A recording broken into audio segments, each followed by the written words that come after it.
साथियों नमस्कार। आज के वीडियो में हम बहुत ही इम्पोर्टेंट स्कीम के बारे में बात करेंगे। माध्यमिक शिक्षा बोर्ड राजस्थान अजमेर की एक नई छात्रवृत्ति योजना प्रारंभ हुई है और ये जनरल कैटेगरी के ईडब्ल्यूएस वर्ग के लिए है, यानी जो सामान्य वर्ग का आर्थिक पिछड़ा वर्ग है, जो छात्र छात्राएं इसे बिलोंग रखते हैं, उनके लिए ये योजना प्रारंभ की गई है। जो प्रतिभावान छात्र छात्रा है उनकी सहायता के लिए विशेष छात्रवृत्ति एवं अनुदान योजना प्रारंभ की गई है। तो आपको भी इसके बारे में जानना चाहिए क्योंकि अधिकतर विद्यार्थियों को इससे लाभ मिलने वाला है जो ईडब्ल्यूएस से बिलोंग रखते हैं। तो राजस्थान सरकार के जो घोषणा पत्र था उसका बिंदु संख्या 23.28 के अनुसार सामान्य वर्ग का आर्थिक पिछड़ा वर्ग के प्रतिभावान छात्र छात्राओं की सहायता के लिए विशेष छात्रवृत्ति एवं अनुदान योजना प्रारंभ की जा रही है और 2021 से ये प्रारंभ की गई है।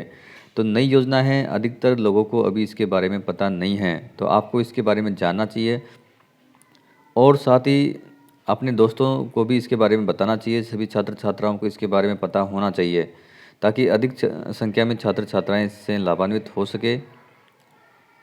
तो 2021 से इसका प्रारंभ किया गया है।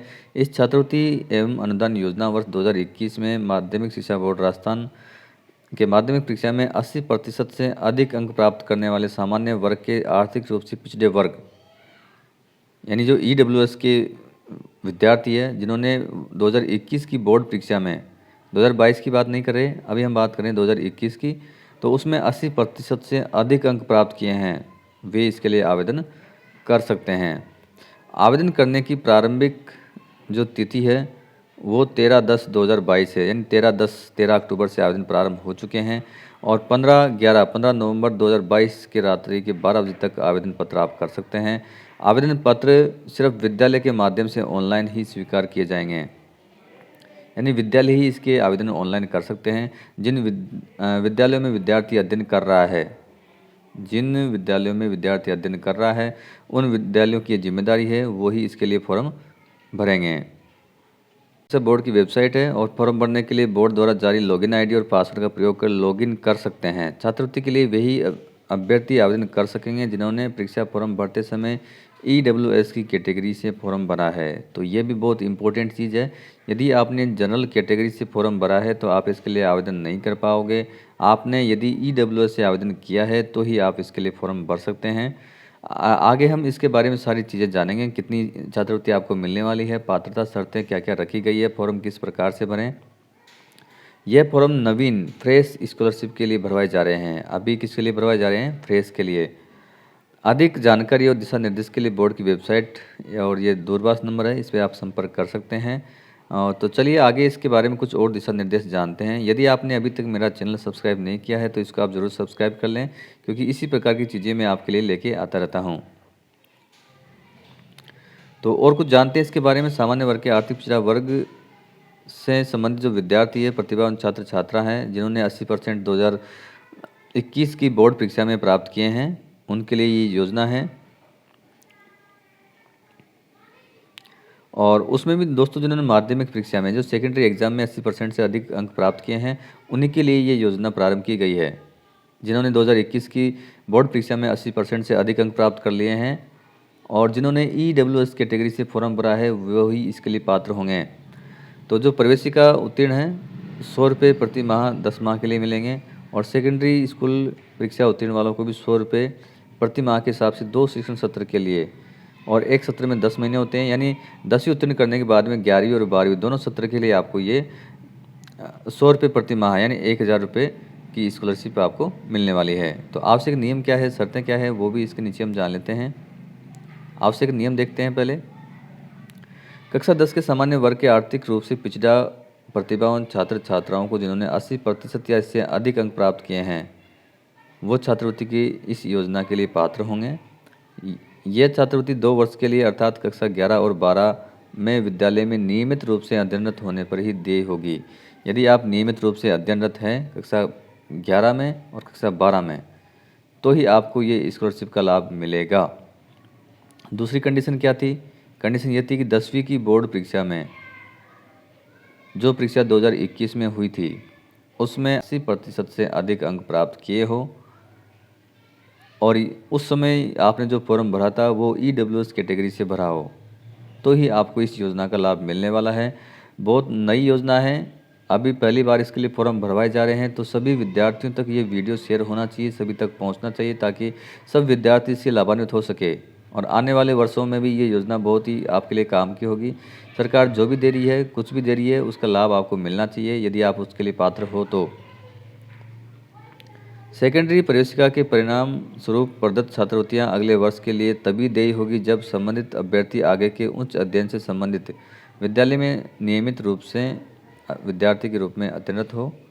इसका अर्थ ये है कि 10वीं क्लास में 2021 की जो बोर्ड परीक्षा हुई थी उसमें 80% से अधिक अंक लाने पर आप 11वीं क्लास के लिए इसमें अप्लाई कर पाओगे नवीन या फ्रेश के रूप में। और ये आपको जब भी मिलेगी जब आप नियमित रूप से अध्ययनरत हो। वर्तमान में आप 12वीं में पढ़ रहे हो तो आपको 11वीं 12वीं नियमित रूप से अध्ययनरत होनी चाहिए, तो ही आपको इस योजना का लाभ मिलेगा। प्राइवेट विद्यार्थियों को इसका लाभ नहीं मिलेगा। 11वीं क्लास में भी आपके कम से कम 55% अंक होने चाहिए। 10वीं में 80%, 11वीं में 55% अंक होने चाहिए, तो ही इस योजना का लाभ मिलेगा। 1000 रुपये 11वीं के लिए और 1000 रुपये 12वीं के लिए आपको मिलेंगे।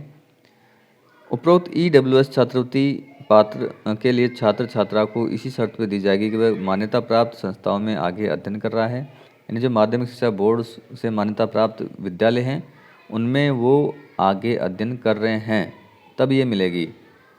अब यहाँ पे प्राइवेट और गवर्नमेंट स्कूल का कोई इश्यू नहीं है, आपको नियमित रूप से अध्ययनरत होना चाहिए और विद्यालय के द्वारा ही इसके फॉर्म भरे जाएंगे।